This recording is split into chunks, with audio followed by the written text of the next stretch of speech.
Buenas, ¿cómo se encuentran? Espero que se encuentren muy bien. Primero que nada, un gusto estar acá. Mi nombre es Camilo Rodríguez y hoy en la Eco Party tenemos a una invitada especial. Tenemos a Fiorella. Fiorella, primero que nada, muchas gracias por estar acá. El objetivo de este evento, principalmente, es hablar un poco del tema de las vulnerabilidades que hay en la red, ¿no? Porque blockchain es un ecosistema muy nuevo, muy moderno. En este momento estaremos haciendo un panel donde estaremos debatiendo cuáles son las principales vulnerabilidades que hay en este ecosistema. No se asusten, esto está todavía en proceso, hay muchas cosas que hay que ver, pero hablaremos principalmente desde lo general hasta lo específico. Empezaremos con Fiore. Fiore, me gustaría que te presentes y le cuentes un poco al público que hay acá, quién sos, la experiencia que tienes en el ecosistema y que hablemos un poco de este tema de las billeteras, ¿no? Hola Cami, bueno, gracias a los chicos de Copali por la invitación, gracias a vos por tenerme acá y por la presentación, es un gusto estar hoy con ustedes. Bueno, como dijiste, soy Fiorella, trabajo ya en cripto y blockchain desde hace 4 años. Estuve en proyectos desde privacidad de datos hasta ahora que trabajo en marketing en Defiant, que es una billetera non custodial. Así que bueno, diferentes experiencias en este ecosistema me han dado como el conocimiento ese que vos decías, ¿no? Para evitar las vulnerabilidades. Y hoy vamos a hablar un poco de eso, ¿no? De cuáles son las posibles vulnerabilidades que puede tener el sistema y cómo cuidarnos, ¿no? Desde el punto de vista del usuario. Totalmente. Una de las principales cosas que siempre hablamos es que el primer punto de visualización, el primer punto de encuentro con un usuario en el mundo de las criptomonedas es una billetera personal, ¿no? Y cuando uno tiene una billetera personal, uno tiene siempre una llave pública, que es como una dirección de depósito, un CBU de Galicia, un lugar a donde siempre todo el mundo te puede mandar a esa dirección, no va a pasar nada, y una llave privada, ¿no? Estas palabras semilla. Hablemos un poco de estas palabras semilla, cómo se ven visualmente y qué tipos de formas hay para guardarlas, ¿no? Porque la primera pregunta es, ¿dónde guardo esto? ¿Cuál es la forma más segura? Bueno, está buenísima esa aclaración y esta pregunta, Cami.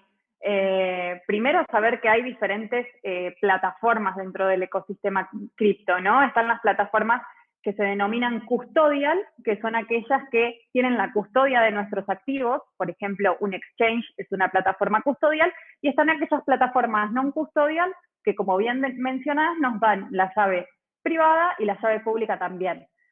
La llave privada o la seed phrase tiene un montón de nombres, ¿no? Lo van a encontrar si leen en notas de blog o si ven alguna charla, mnemonic phrase. Hay diferentes formas de mencionarlo, pero básicamente, como decías, son 12 palabras en la mayoría de los casos o 24 en otros casos.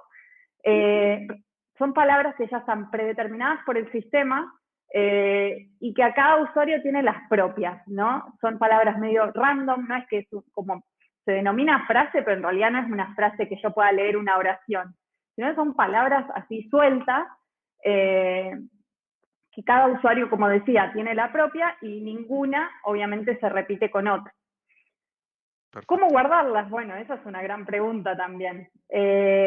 Siempre, obviamente, evitar guardarlas en dispositivos que se conecten a Internet, ¿no? No guardarlas en una compu, no guardarlos en el mail, no guardarlos en el celu, sino, y algo que parece paradójico para semejante tecnología como la blockchain y como cripto, ¿no? Guardarlas en un papel es lo más recomendable.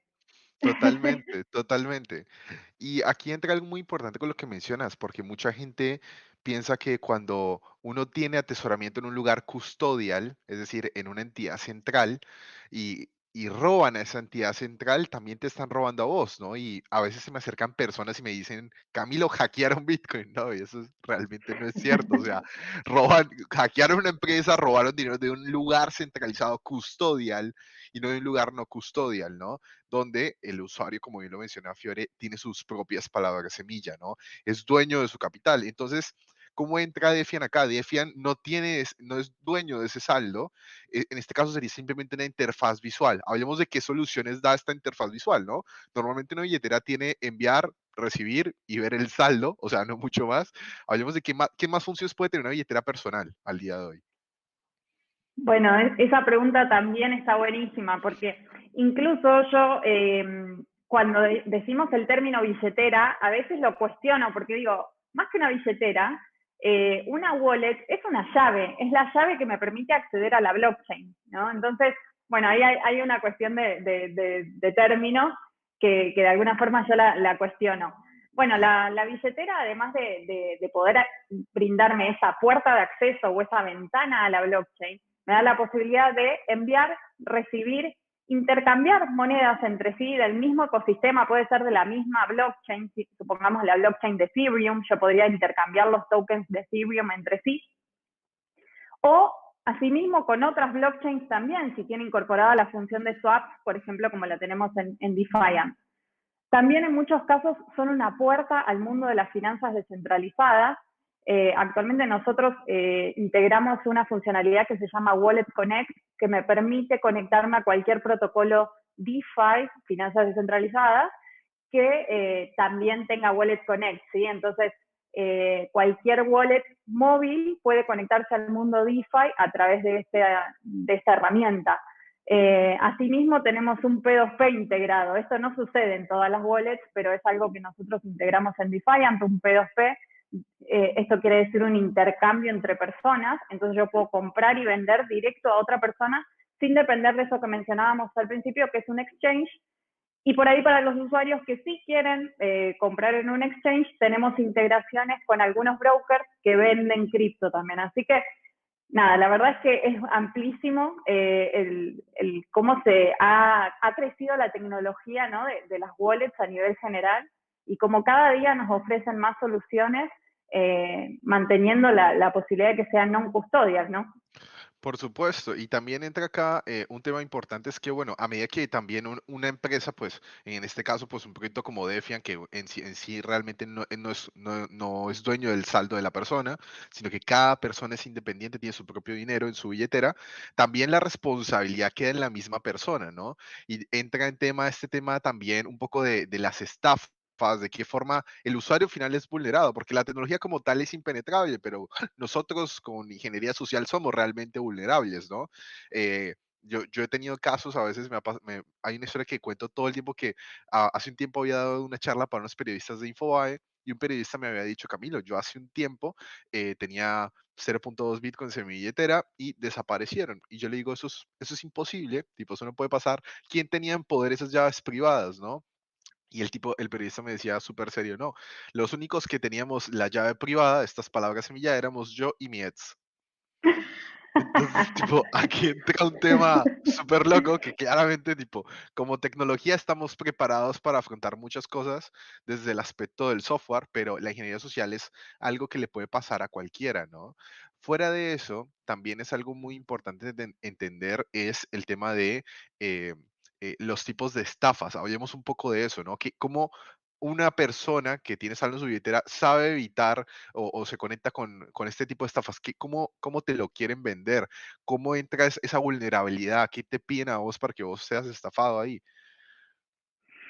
Uy, bueno, eso es un tema súper fuerte porque nos ha pasado con un montón de usuarios que por suerte no hemos tenido casos de estafa fuerte en Defiant, pero sí nos han comentado, che, me quisieron estafar, como atentos. Hay algo muy lindo que sucede en cripto, que es este tema de las comunidades, ¿no? Se empiezan a formar comunidades de personas que entre sí se van enseñando, van compartiendo experiencias, van respondiéndose preguntas. En general se forman en Telegram, ahora se están formando un poquito más no me sale la plataforma, en Discord, ahí Discord, está en Discord. En su momento también era en Facebook, en grupos de claro. Facebook. Y bueno, se van formando estos grupos que son muy lindos, que tienen un montón de ventajas, pero también tienen desventajas, ¿no? Como todo. Como hablábamos lo lindo de la blockchain y el potencial de la blockchain, también tiene la parte de vulnerabilidades. Bueno, acá pasa exactamente lo mismo. Y en muchos casos, por ejemplo, una posibilidad de estafa se da cuando copian el alias del administrador. Supongamos que el administrador tiene, no sé, una L en su nombre, una L minúscula. En general lo que hacen es poner una I mayúscula Entonces, ahí es como la misma letra y es o la misma forma y es muy difícil de identificar si ese es verdaderamente un administrador del grupo o no. Así que bueno, los usuarios lo que tienen que hacer es verificar muchas veces y chequear siempre que la persona con la que estén hablando sea realmente un administrador del grupo y así cuidarse de los estafadores. Otra estafa que se da con algunas otras wallets es, por ejemplo, hay algunas wallets que te muestran un QR con tus palabras. Entonces, los usuarios por ahí más inexpertos lo que hacen es, cuando van a hacer un intercambio justamente P2P, eso que hablábamos antes entre personas, el estafador le dice, bueno, a ver, dame tu teléfono que escaneo tu QR, el QR de tu dirección, de tu address. Claro, Y en realidad están escaneando las 12 palabras. claro. Eso es incluso una vulnerabilidad desde el punto de vista de la experiencia del usuario en la aplicación. O sea, es súper loco porque en el momento que esto pasó realmente, esto fue una transacción de una gran cantidad de dinero. O sea, el usuario yo me acuerdo porque fue súper polémico.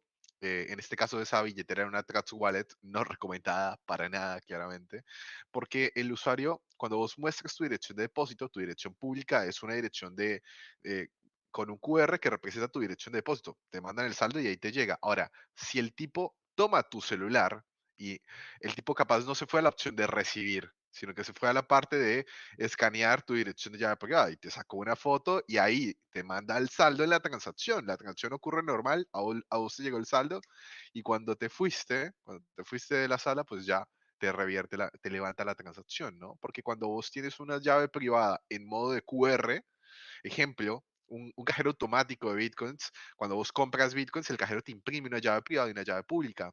Cuando vos tienes una llave privada en modo QR, vos la escaneas con tu dirección de cámara de enviar y te levanta, te chupa inmediatamente todo el saldo. Te saca todo lo que hay en esa wallet, te lo saca todo y te lo manda directamente a tu billetera. Es Es una súper loco. locura. Sí, Es sí. muy práctico esa funcionalidad en el sentido de, bueno, tengo que cambiar mi teléfono, por ejemplo, entonces yo mismo como usuario me levanto mis 12 palabras y lo paso al otro teléfono automáticamente. Pero la realidad es que no estuvo muy pensado desde el punto de vista de esto, de los scammers. Parece que los usuarios de Trust Wallet no han tenido demasiadas etapas conocidas porque sí, es un peligro. Totalmente. Otra que ha pasado mucho también es cuando hubo una época donde vos comprabas un Trezor o un Ledger, que son estas billeteras frías, que yo justo por acá creo que tengo uno, que son estas billeteras de máxima seguridad, ¿no? O sea, si vos tienes una gran cantidad de dinero o algo importante, usas uno de estos para guardar de forma muy, muy segura, ¿no? Entonces, una parte la tienes en tu billetera personal, tu billetera celular, que es tu billetera para hacer transacciones de todos los días, pagar con cosas y decir, bueno, lo pagué con Bitcoin. Y después lo que tienes a muy largo plazo es uno de estos, ¿no? Que ya tiene como más capas de seguridad, en este caso esto es un Trezor, ¿no? Pero algo que pasó mucho es que te llegaba el dispositivo, ¿sí? Y ya estaban las palabras semilla escritas. Cuando eso no funciona así, hablemos un poco de eso, cómo funciona realmente, ¿no? Se generan en el momento. O estamos en lo correcto, ¿verdad? Exacto.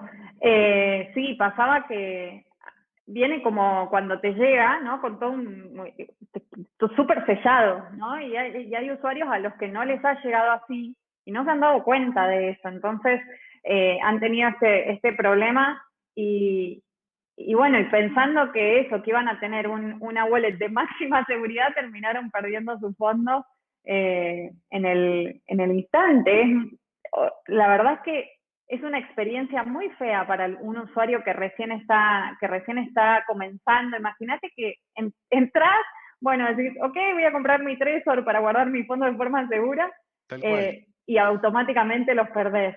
Sí, en el caso yo no conozco Trezor, no he usado, sí he usado Ledger. En el caso de Ledger, a mí me dio 24 palabras. Me imagino que debe ser muy similar en Trezor. Sí, totalmente. Y se generan en ese momento, no vienen las palabras generadas previamente.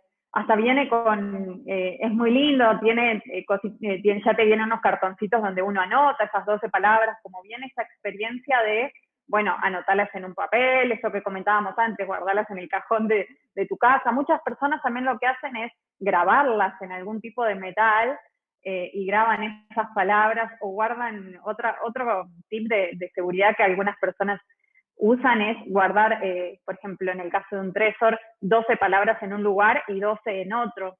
Entonces no las tienen las 24 palabras juntas. Eso también es algo Claro, bueno, pero bien, sí, bien. lamentablemente si uno no está atento, pueden llegar a pasar estas cosas. Totalmente. Yo las dos más creativas que vi un tipo que justamente había dividido, una parte la tenía en un papel y otra parte la tenía en un bloc de notas que cuando lo abrías no había nada, pero era porque la tinta era de color blanco, entonces vos lo seleccionabas y ahí aparecía, era como, ah, bueno, ok, le diste un toque creativo y Muy después bien. tuve otro que trajo una pintura y cuando sacó el lienzo por detrás, que me quería vender los bitcoins, tenía por detrás todas sus palabras y mía detrás del lienzo de la pintura.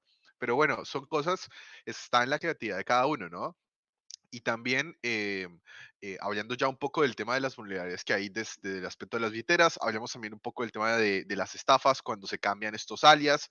También entra mucho el tema de, en aquel entonces, cuando yo comencé en cripto, nosotros en la ONG Bitcoin Argentina, que era donde yo había empezado a trabajar como pasante en aquel entonces, nosotros teníamos directamente, en ese entonces usaba mucho Mycelium y usaban mucho Electrum desde las computadoras, ¿no? Entonces todo el mundo así con su Electrum mandando saldos.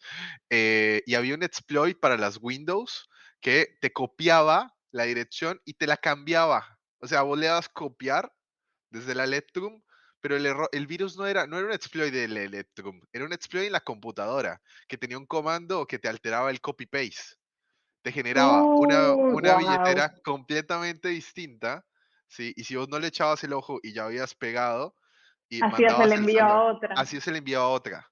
Entonces ahí se empezó a generar una cultura donde siempre verificas al menos las tres primeras y las tres últimas de la wallet, porque si no, no hay forma de que te la pueda cambiar, porque ahí se pone muy, muy, muy picante, ¿no? Y es una vulnerabilidad que era muy famosa en los dispositivos de Windows y Android, súper, súper clásica, ¿no? Y después también el tema de estos Ponzi o scams que te prometen, que tienen muchas características, hablemos ya para cerrar con eso y pasamos al tema de la tecnología, ¿no? Te prometen como rentabilidades millonarias. ¿Te ha pasado allá, por ejemplo, en la comunidad de DeFi que entren y te publiquen, no, es que con esto ganas el 2% diario, cosas así? Sí, sí, sí. Bueno, está buenísimo eso que comentás primero lo de Electrum, porque siempre verificar, ¿no? Siempre chequear, como les decía antes, de chequear que el usuario de Telegram sea el correcto, también chequear que la dirección a donde vas a mandar sea la correcta y también chequear que la blockchain sea la correcta, ¿no? Porque hoy existen diferentes blockchains y no es lo mismo mandar, por ejemplo, USDT o Tether en Ethereum que en Tron. Entonces, eso no es una estafa puntualmente, pero sí es un error muy común en muchos usuarios que no preguntan a qué blockchain se tiene que mandar y los fondos, chao, se pierden. Entonces, Totalmente. Y aquí entra un tema muy importante porque eso es una vulnerabilidad en el conocimiento de la persona, no por otra cosa más. Porque aquí lo, sí, que- aquí lo que entra es que, claro, las criptomonedas son las mismas. Vos entras a páginas como CoinMarketCap y ves toda la lista de todas las monedas más conocidas. Ahora, esas monedas corren en diferentes tipos de blockchains. Hoy en día, antes en los comienzos de cuando arrancó esta tecnología, cada criptomoneda tenía su propia blockchain. Bien, y después existían los tokens que están dentro de un ecosistema. Es decir, por ejemplo, el USDT, que era muy conocido, el DAI, si corren sobre la red de Ethereum. Para hacer transacciones de tokens, pagas con el gas de la red principal, en este caso el de ETH. Bien, entonces estas monedas corren por diferentes tipos de redes. USDT, por ejemplo, corre por más de 4 redes distintas. USDT está en la red de Algorand. Por ende, si vos vas a mandar USDT a una dirección de la red de Algorand, tiene que ser compatible a donde vos vas a mandar a la red de Algorand, ¿no? Entonces, le dices a la otra persona, dame una dirección de depósito de USDT de la red de Algorand. Tenés USDT en la red de Tron, entonces le tenés que pedir a la otra persona, dame una USDT, una billetera que pueda recibir por la red Tron o por la red de Ethereum, ¿sí? O por la red de Solana. O sea, hay por muchas redes. Binance Smart Chain, hay de todo tipo. Entonces es muy importante saber que cuando vos vas a recibir, vos recibes esa moneda, ¿bien? Pero que las redes sean compatibles. Eso es súper, súper Exacto, mega importante. Ahora sí súper. entramos al tema técnico, al tema de vulnerabilidades. Así que, bueno, aquí entra un poco la historia de los hackeos y las vulnerabilidades más épicas que han habido a lo largo del tiempo. Una de las más grandes y donde comenzó todo este tema de donde se empodera el hacking en el mundo cripto fue básicamente un hackeo de una línea de código que fue a la DAO. De DAO fue uno de los hackeos más grandes que hubo en la red de Ethereum. Y aquí viene un dato súper importante.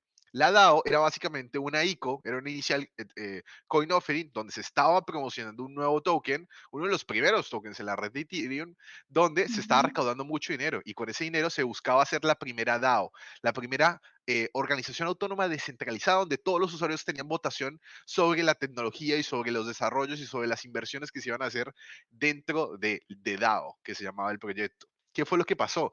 Se recaudaron 11.500.000 Ethereums, que para aquel entonces eran casi aproximadamente miles de millones de dólares en recaudación, o sea, una de los crowdfundings más grandes a nivel mundial, y fue hackeado básicamente porque el contrato inteligente que recibía los fondos, un contrato inteligente, por cierto, es un acuerdo entre partes donde solamente si las reglas del contrato se cumplen, el intercambio entre las partes se ejecuta. ¿Qué era lo que pasaba en este contrato inteligente? Que básicamente, si vos depositabas Ethereum, el tipo te daba una cantidad de DAOs a cambio. Yo en ese entonces había depositado 2 Ethereums y me habían dado 2 DAOs. En aquel entonces un Ethereum estaba en $7, chicos. O sea, la locura total. Entonces, ¿qué pasó ahí? En ese momento, bueno, ya estaban viendo inversiones. Había una empresa que tenía cerrojos de inteligencia artificial con smart contracts para ponerlos en locales tipo, en lugares tipo de hospedaje Airbnb, tipo si no pagabas, se te cerraba la puerta del lugar, ese tipo de cosas ya se estaban pensando. Y lo que pasó acá fue básicamente que un programador encontró que en el código donde el smart contract que recaudaba los fondos le cambió una palabra, un método en JavaScript que básicamente lo que hizo es que todo el contrato de Solidity desviara los fondos hacia otra billetera. Literalmente fue como tipo la vulnerabilidad más absurda en uno de los contratos inteligentes con mayor cantidad de dinero, ¿no? Y en ese momento, durante más de 2 días, 48 horas, todos los programadores de la red de Ethereum, muchos debates en YouTube, muchos debates en Telegram, la gente con la piel de gallina preocupadísima como tipo, este tipo se está llevando los fondos. Tanto así fue el hackeo que claramente lo que pasó fue que incluso el hacker se hizo una cuenta en Twitter y alegando de que si le sacaban los fondos, el tipo iba a demandar a la comunidad de Ethereum. Al final lo que se hizo es que claramente, y esto es súper mega polémico, el dueño de la comunidad de Ethereum, Vitalik Buterin y los cofundadores, decidieron hacer una bifurcación de la red, es decir, forkearon el repositorio de todo lo que había en Ethereum. Y ahí nacen dos tipos de criptomonedas. Nace el Ethereum que hoy conocemos, ¿sí? Donde el hacker no robó los fondos porque hicieron básicamente que la transacción que él hizo no sucediera y le devolvieron todo a la DAO y después la DAO repartió todo a sus usuarios. Y después está la comunidad de Ethereum Classic, que es realmente Ethereum, porque esa es la red principal donde el hacker sí tiene los fondos. Entonces, con esta bifurcación nace una nueva red. Ethereum Classic al día de hoy sigue funcionando y la comunidad de Ethereum siguió su camino. Básicamente fue algo súper mega polémico que claramente decepcionó a muchas personas y nos dimos cuenta del poder que tiene la vulnerabilidad de los contratos inteligentes. Aquí entra también un tema muy importante con billeteras como Defiant, que hoy en día se conectan a protocolos descentralizados, es decir, a servicios que brindan soluciones financieras, ¿no? Y una de las cosas que pasa a veces es que a veces te mandan saldo a tu billetera de tokens de monedas DeFi que aparecen en tu saldo y vos dices, yo nunca compré esto, ¿no? Y después, ¿cómo funcionan esos hackeos? ¿No? Hablamos eso, por eso de un segundo. Te llega el saldo y qué es lo primero que te dice la gente, Fiore, en la comunidad, ¿no? Cuando te dicen, tipo, me cayó estas monedas y valen $20.000 y las vendo todas. Ay, es el famoso, o la gente lo que piensa es el famoso airdrop, ¿no? Claro, Hago un comentario de lo que comentaste antes, que nada, es triste o es un bajón en realidad que sucedan este tipo de casos de ataques a la red, pero sin embargo nos ayudan de alguna forma a salir como más fortalecidos, ¿no? Porque de eso se aprende. totalmente. Entonces creo que son casos necesarios en cierto punto para entender un poco esto, cómo cuáles son las posibles vulnerabilidades de la blockchain y evitarlas a futuro. En ese sentido creo que está buenísimo, pero sí, hay un montón de personas que les llega unos supuestos tokens que valen fortuna. Eh, nada, lo primero que tienden a hacer es a venderlos, ¿no? Obviamente, ¿qué va a querer hacer uno cuando le llega de alguna forma plata del cielo? Y bueno, termina pasando que estos usuarios terminan siendo, sí, también engañados, ¿no? Por, por, por estos supuestos regalos que reciben. La verdad es que hay que estar muy atentos y nosotros como wallet siempre le decimos a la gente que lo que pasa en DeFi, justamente finanzas descentralizadas, nosotros no tenemos control sobre eso. El otro día, de hecho, lo charlábamos dentro del equipo de Defiant y había una de las chicas que decía, pero ¿cómo nosotros no vamos a poder darle respuesta a los usuarios en el caso de que pierdan sus fondos?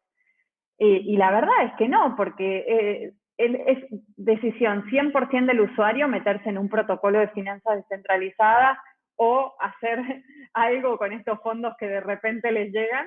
Y en eso el usuario es el que tiene 100% el control de lo que hace con sus fondos. Entonces uno tiene que estar muy atento. Los fondos en la billetera están 100% seguros, en ese sentido no hay ningún problema, pero cuando ya los empiezo a mover y empiezo a jugar con esos fondos, hay que tener mucho, mucho cuidado porque pueden pasar estas cosas. Entonces, creo que lo que sucede eso, dentro de los protocolos de finanzas descentralizadas, ya es mucha responsabilidad, ya el usuario tiene que asumir mucha responsabilidad de sus fondos. Lo bueno es que nosotros siempre tratamos de hacer charlas y tener eventos o escribir en el blog con protocolos que sabemos que son seguros, ¿no? Y con protocolos que sabemos que no van a, que ya fueron testeados lo suficiente, que tuvieron auditorías de seguridad y siempre tratamos de hacer partnerships con esos protocolos para que los usuarios ya operen de manera tranquila, porque también viste, en cripto hay una frase que se dice mucho que es do your own research, pero está Totalmente. bueno si te lo podemos curar, ¿no? Como que está bueno ya poder darte una pequeña curaduría de contenidos o de protocolos y de proyectos que hay en cripto para por lo menos no arrancar tan de cero. Totalmente de acuerdo, Fiore. Y bueno, y también un poco llevando un poco esto a los últimos tipos de hackeos que han habido hoy en día, como los más sofisticados. Uno de los más conocidos hoy en día con todo el mundo de las finanzas descentralizadas es el tema de los flash loans o los préstamos relámpago. Y es que existen soluciones financieras que te permiten a vos pedir prestado hasta $1 millón. Imagínate poder pedir prestado $1 millón incluso sin dejar colateral a cambio. Eso es un antes y un después. ¿De qué manera yo puedo pedir $1 millón sin dejar colateral? Pues el préstamo relámpago se trata de que vos tienes que pedir prestado ese dinero y lo tienes que devolver en el mismo bloque en el que se confirma en la red. Entonces tienes aproximadamente, para que te hagas una idea, y tiene un confirma su bloque cada 20 segundos. Entonces sí es 20 segundos para hacer lo que quieras con ese dinero. Y uno de los ataques más conocidos al día de hoy es que muchas personas piden una gran cantidad de dinero, piden tipo 20 hasta $200 millones en colateral, dejando una garantía claramente al servicio financiero, a la DeFi, y con ese dinero que piden prestado van, lo cambian inmediatamente por una shitcoin, ¿sí? O incluso, por ejemplo, proyectos como Venus. Venus es un proyecto que corre sobre la Binance Smart Chain, permite pedir una gran cantidad de dinero. Una persona pidió $200 millones en Venus, fue a un exchange, vendió los Venus, el precio del Venus cayó y después fue y pagó el préstamo porque claramente el tipo Por vendió nada. por nada, o sea, shorteó la propia moneda con la que dumpió y automáticamente eso lo que generó fue que el precio de Venus cayera de una forma muy absurda. Lo mismo pasó con Pancake Bunny en su momento, PancakeBunny.finance, muy usado en sus comienzos. Ujú.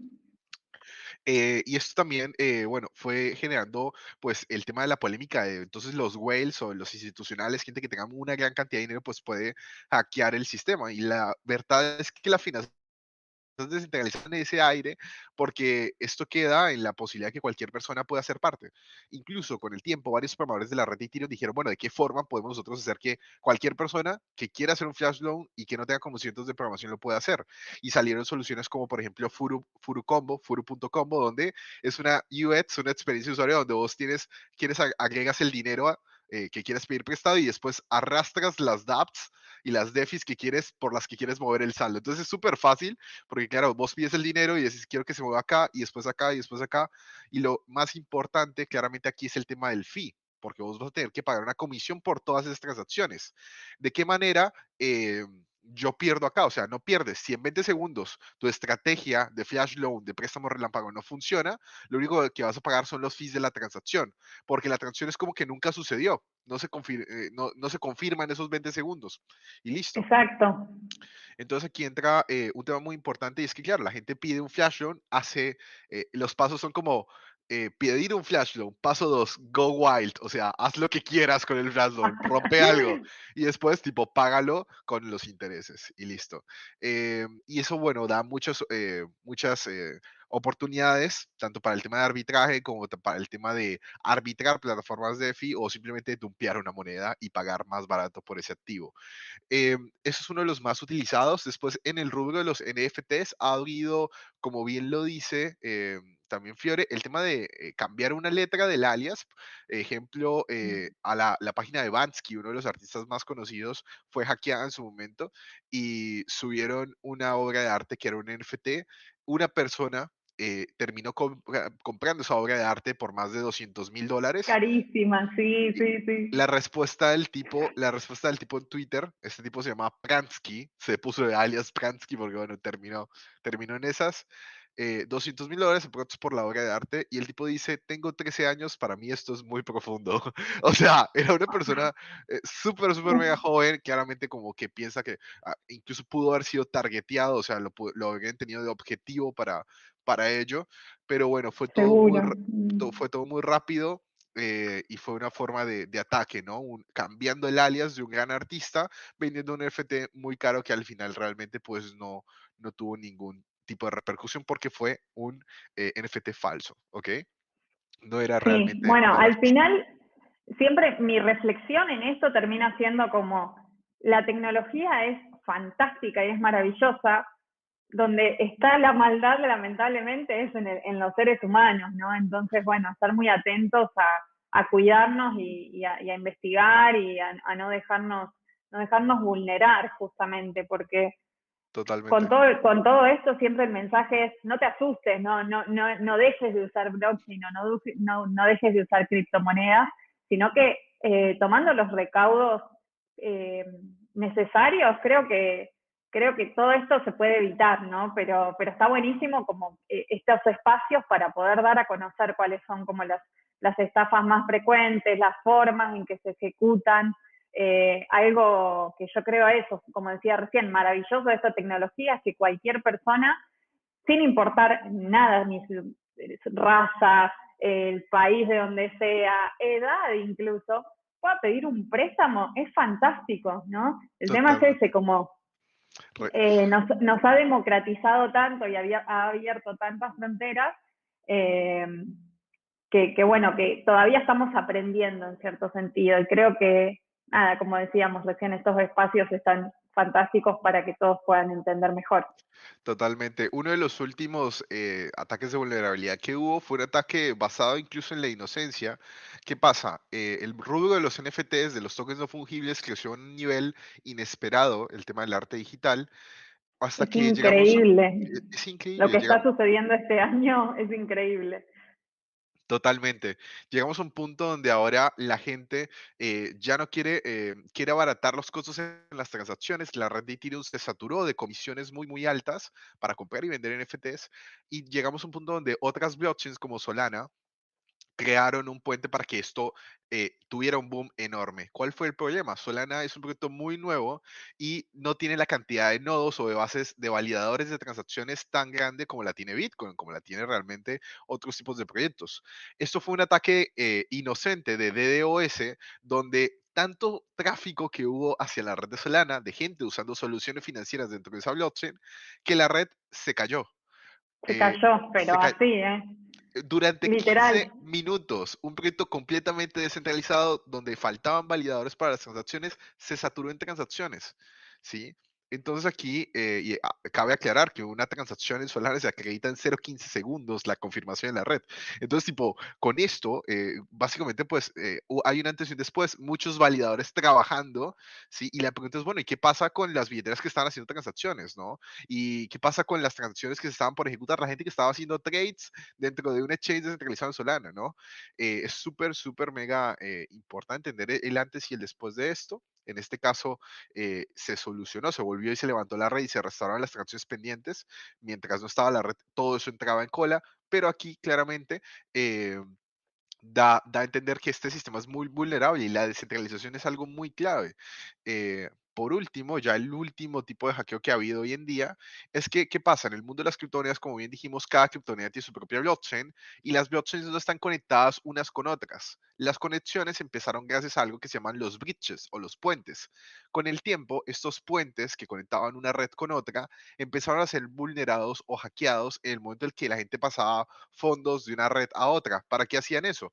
Para dejar de usar la red de Ethereum e irse a la red de Solana para poder usar los servicios de Solana y abaratar costos.